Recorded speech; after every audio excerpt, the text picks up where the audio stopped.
போலாண்டுக்கு warehouse job வர்றது ஒர்த்தா? நம்மள மாதிரி ஆளுங்க ஃபாரினில் போய் வேலை செய்கிறோன்னா எதுக்கு வேலை செய்வோம்? சம்பாதிக்க தான் வேலை செய்வோம். நம்ம ஊரில் நீங்கள் ஏஜென்ட்கிட்டேயோ இல்லை கம்பெனிக்கிட்ட கேட்டிங்கன்னு வச்சுக்கோங்களேன், போலாண்டு வரக்கு முன்னாடி அவ்வளோ லட்சம் கிடைக்கும், 2 லட்சம் கிடைக்கும், 3 லட்சம் கிடைக்கும்னு சொல்லுவாங்க. ஆனால் நீங்கள் இங்கே வந்து வேலை செய்கிறப்ப தான் தெரியும், அந்த சம்பளத்தில் டேக்ஸ் பிடிப்பாங்க. கைக்கு வரப்போ கம்மியாக தான் வரும். அது மட்டும் இல்லாமல் நமக்கு செலவுகள் இருக்குது, ரெண்ட் இருக்குது, அது மட்டும் இல்லாமல் ஃபுட் எக்ஸ்பென்சஸ் இருக்குது. இந்த மாதிரி எக்ஸ்பென்சஸ் எல்லாம் இருக்குது.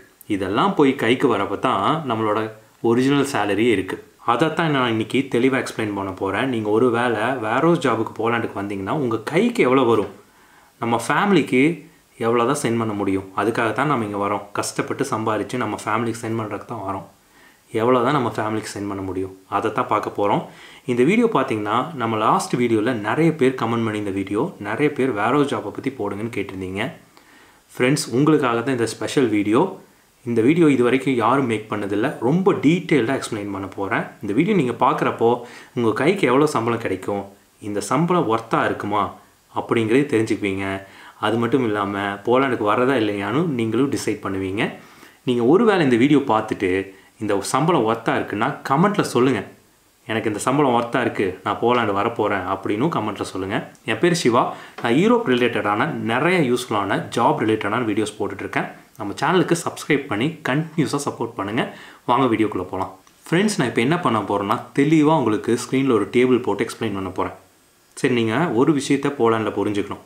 போலாண்டில் வந்து ஒரு வாரத்துக்கு 40 மணி நேரம் நீங்கள் வேலை செய்ய வேண்டிய தேவை இருக்கும். ரூலும் அதுதான். இதுக்கு அதிகமாக நீங்கள் அரை மணி நேரம் வேலை செஞ்சாலும் அது ஓவர் டைமாக தான் கன்சிடர் பண்ணிக்குவாங்க. இது ஒன்று. அதே மாதிரி நீங்கள் வேர்ஹவுஸ் ஜாபுக்கெல்லாம் வரீங்கன்னா கம்பெனிஸ் வந்து அன்ஸ்கில் ஜாபுக்கு உங்களுக்கு எவ்வளோ கொடுப்பாங்கன்னா மோஸ்ட் ஆஃப் த டைம் உங்களுக்கு இந்த பேசிக் சேலரின்னு ஒன்று இருக்குது, குறைந்தபட்ச சம்பளம்னு ஒன்று இருக்குது. கவர்மெண்ட்லேயும் ரூல் வச்சுருக்காங்க. அதில் வந்து 30.5 ஸ்லாட்டியாவது ஒரு மணி நேரத்துக்கு கொடுக்கணும்னு சொல்லியிருக்காங்க. அதைத்தான் கொடுப்பாங்க. நீங்கள் எவ்வளோ மணி நேரம் வேலை செய்கிறீங்களோ அவ்வளோ மணி நேரம் சம்பளம் உங்களுக்கு கிடைக்கும். இந்த விஷயத்தை நீங்கள் புரிஞ்சுக்கணும். சரி, இப்போது நம்ம 2 விதமாக பிரிச்சுக்கலாம். இப்போ ஒருத்தர் வந்து நான் வந்து 8 மணி நேரம் வேலை செய்வேன், எனக்கு வந்து வீக்கெண்டில் ரெஸ்ட் வேணும், நான் அதே மாதிரி ஓவர் டைமெல்லாம் பண்ண மாட்டேன் அப்படின்னு நினைக்கிறவங்களா இருந்தால் அவங்களுக்கு எவ்வளோ சேலரி வரும்னு பார்த்துடலாம். அதே மாதிரி இல்லைப்பா நான் சம்பாதிக்க வந்திருக்கேன், நான் இப்படியோ கஷ்டப்பட்டாவது நான் கொஞ்சம் ஓவர் டைம் பண்ணுறேன், நான் வீக்கெண்ட்லேயும் கொஞ்சம் நேரம் வேலை செய்கிறேன் அப்படின்னு நினைக்கிறவங்களா இருந்தால் அவருக்கு எவ்வளோ சேலரி வரும்னு பார்ப்போம். 8 மணி நேரம், அதுக்கப்புறம் ஒருத்தர் வந்து 10 மணி நேரம் வேலை செய்கிறாரு, டெய்லியும் 2 மணி நேரம் ஓவர் டைம். அதே மாதிரி சனிக்கிழமையும் வேலை செய்கிறாரு, ஒரு நாள் மட்டும்தான் லீவ் எடுத்துக்கிறாரு, அவருக்கு எவ்வளோ சம்பளம் வரும்னு பார்த்துடலாம். ஃபோனில் வந்து நான் டேட்டா வச்சுருக்கேன், அப்படியே உங்களுக்கு பார்த்து எக்ஸ்பிளைன் பண்ணுறேன். ஸ்க்ரீனில் நீங்களும் பார்க்கலாம். இப்போது 8 மணி நேரம் வேலை செய்கிறப்போ என்னென்னா லீவும் எடுக்கிறப்போ ஒரு மாதத்தில் 20 நாள் வேலை செய்வார் ஒருத்தர். சனி ஞாயிறு லீவு 5 நாள் வேலை செய்கிறீங்க, 20 நாள் ஒரு மாதத்தில் வேலை செய்வார். அதே வந்து 10 மணி நேரம் சனிக்கிழமையும் வேலை செய்கிறப்போ 24 நாள் வேலை செய்வாங்க. சரி, இப்போ அடுத்ததாக பார்த்தீங்கன்னா 8 மணி நேரம் வேலை செய்கிறப்போ ஓவர் டைமும் இல்லையா, உங்களுக்கு வந்து ஒரு நாளைக்கு சம்பளம் எவ்வளோ கிடைக்கும்னா 244 ஸ்லாட்டி கிடைக்கும். ஒரு மாதத்துக்கு 4880 ஸ்லாட்டி கிடைக்கும். இது வந்து கிராஸ் சேலரி. கைக்கு எவ்வளோ வருங்கிறத நான் கொஞ்சம் நேரத்தில் எக்ஸ்பிளைன் பண்ணுறேன். அதுவே டெய்லி 10 மணி நேரம் சனிக்கிழமையும் வேலை செஞ்சிங்கன்னா உங்களுக்கு ஓவர் டைம் கணக்கே வந்து 80 மணி நேரம் ஓவர் டைம் கணக்காயிரும். ஏன்னா மெஜாரிட்டி ஆஃப் த டைம் வேர்ஹவுஸில் வந்து ஷிஃப்ட் பேசிஸில் தான் இருக்கும். உங்களுக்கு சனிக்கிழமையும் வந்து ஒர்க்கிங் டைமில் வரக்கான வாய்ப்பு இருக்குது. அதனால் வந்து உங்களுக்கு 1.5 மடங்கு சேலரி ஓவர் டைமாக கிடைக்கும். 40 மணி நேரம் வேலை செய்கிறீங்கள, 5 நாள் வேலை செய்கிறப்போ 40 மணி நேரம் வந்துடுது. அதுக்கப்புறம் சனிக்கிழமைக்கும் உங்களுக்கு எக்ஸ்ட்ரா ஓவர் டைம் பேமெண்ட் தான். அது மட்டும் இல்லாமல் உங்கள் கைக்கு வர சேலரி அதிகமாகவும் இருக்கும். கிராஸ் சேலரி எவ்வளோன்னு ஃபஸ்ட்டு பார்த்துருவோம்.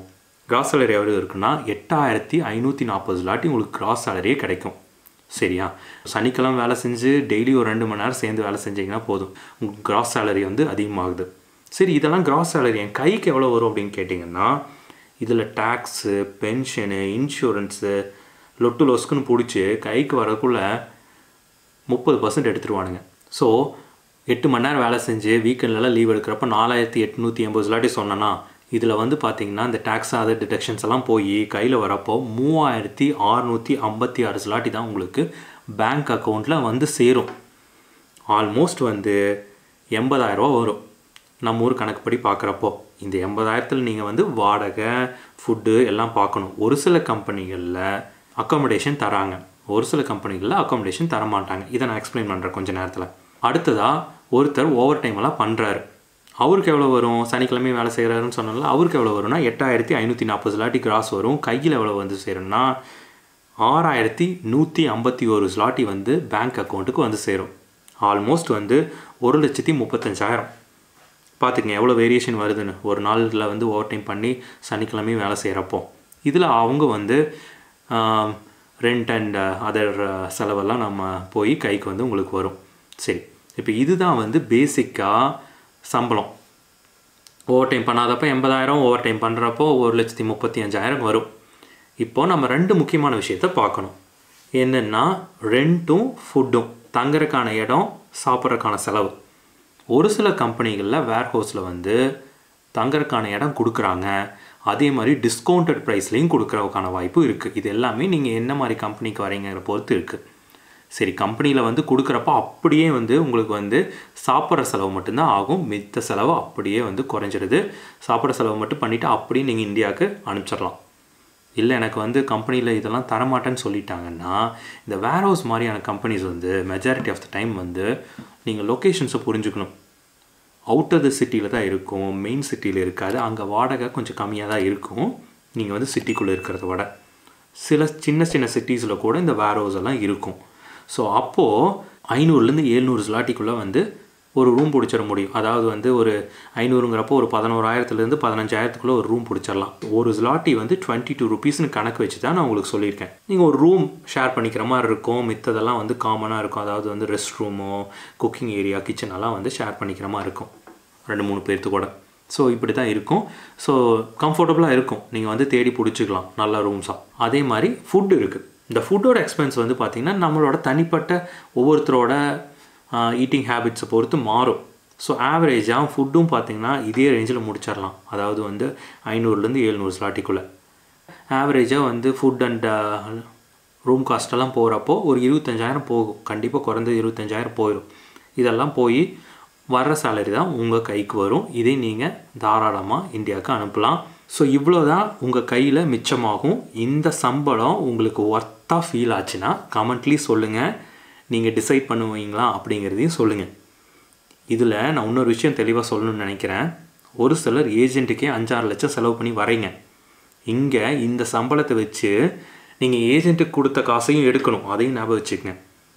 இதனால தான் நான் நிறைய டைம் ஏஜென்ட்டை வேணான்னு சொல்கிறேன். இங்கே நம்புகிற மாதிரியான ஏஜென்ட்ஸும் இல்லை, நிறைய பேர் ஏமாற்றிடுறாங்க. அதுக்காகவும் தான் சொல்கிறேன். அதனால தான் நீங்கள் ட்ரை பண்ணி எப்போ உங்களுக்கு அமையுதோ நீங்களாக அப்ளை பண்ணி வாங்கன்னு சொல்கிறது. எனக்கு தெரியும் அன்ஸ்கில் ஜாபில் நம்மளாக ஒரு வேலை பிடிக்கிறதுங்கிறது அவ்வளோ ஈஸி இல்லை. இருந்தாலும் நம்மளோட காசை போட்டு ஷார்ட்கட்டில் ரிஸ்க் எடுக்க வேண்டாம், அதுக்காகத்தான் சொல்கிறேன். ஸோ அதனால் யோசித்து முடிவு பண்ணுங்கள், பொறுமையாக ட்ரை பண்ணுங்கள். இந்த சேலரி ஒர்த்தான்னு யோசிச்சும் பாருங்கள். எனக்கு தெரிஞ்சு நிறைய பேர்த்துக்கு இந்த சேலரி கண்டிப்பாக ஒர்த்தாக இருக்கும்னு நினைக்கிறேன். உங்கள் ஃபேமிலிஸ்லேயோ ஃப்ரெண்ட்ஸில் யாராவது போலாண்டுக்கு அன்ஸ்கில் ஜாபுக்கோ வேர்ஹவுஸ் ஜாபுக்கோ வரணும்னு நினச்சிட்டு இருக்காங்களா, அவங்களுக்கு இந்த வீடியோ ஷேர் பண்ணுங்கள். ஏன்னா அவங்க யோசித்து பார்த்து இந்த சம்பளம் ஒர்த்தான்னு டிசைட் பண்ணி வரட்டும். நான் சொன்ன மாதிரி கமெண்ட்லேயும் ஷேர் பண்ணுங்கள் உங்களோட ஒப்பீனியனை. இதே மாதிரி யூஸ்ஃபுல்லான வீடியோஸில் நான் உங்களை வந்து பார்க்குறேன். தேங்க்ஸ் ஃபார் வாட்சிங். சீ இன் நெக்ஸ்ட் வீடியோ. பாய்.